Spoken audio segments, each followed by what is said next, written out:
Farm Progress Show, there's just on display a ton of innovation through technology, real ingenuity, the kind of things that you see in agriculture really mirrors what's happening in technology in the rest of our society, but I think people don't often expect from agriculture that kind of advance.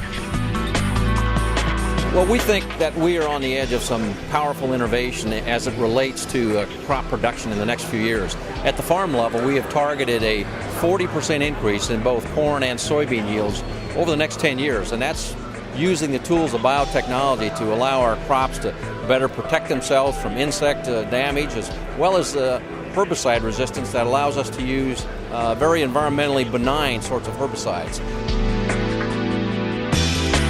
The Alliance is a group of 4 companies, John Deere, ADM, Monsanto, and DuPont. And they've come together essentially to say that agriculture, through the kind of innovation that we see here, is ready to offer solutions to the growing global demand for both food and energy. And what we have in these fields around us are some of the advances that are going to be in farmers' fields over the next 2, 3, 4, and 5 years. Some of the most exciting ones, Roundup Ready to Yield soybeans. That's going to create a boost in soybean yields by 7 to 11%. And we're going to have corn and other crops resistant to drought. And I think we see that working together, we can create the kind of yield and technology advances that allow us to meet the demands for food, feed, and fuel. On all of our equipment now, we have precision guidance technology.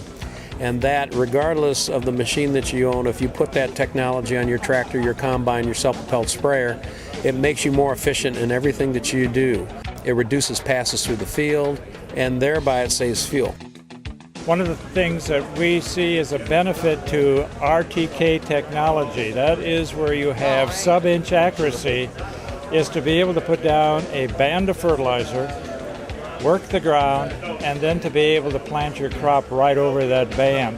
And what that's going to mean is much more efficient use of fertilizer than we've probably seen in the past. This is an RTK system that is tapping into the Coors network in Minnesota and soon to be in Iowa. And through an internet connection on a cell phone, we're able to receive that data and to use it so we can have accuracy down within 1 inch. With that healthier plant, we're getting bigger stalks. And in the cellulosic side of things, as we start to move from making ethanol out of corn into making the ethanol from the actual plant stover, I'm going to have bigger plants, I'm going to have more stover that we can use for that as well. I think it's a win for the farmers, it's a win for the environment, and it's a win for the American public. And every bushel of corn that goes into an ethanol plant actually produces 3 gallons of ethanol and nearly 20 pounds of an animal feed called DDG.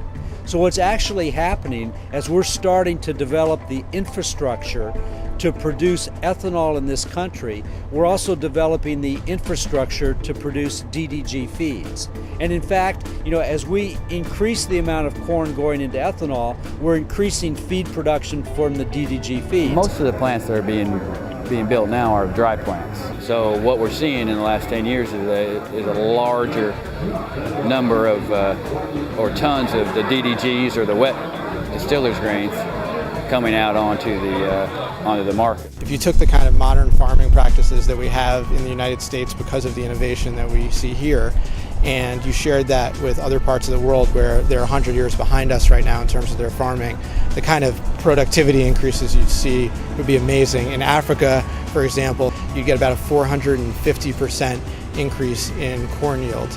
In South Asia, you'd see over 300% increase. In Brazil, where they've done remarkably well in terms of advances in recent years, you could still double the kind of output that we're getting in terms of yield. So there is an incredible amount of growth that can be achieved on the same amount of land, the same farming imprint that we're using now sustainably.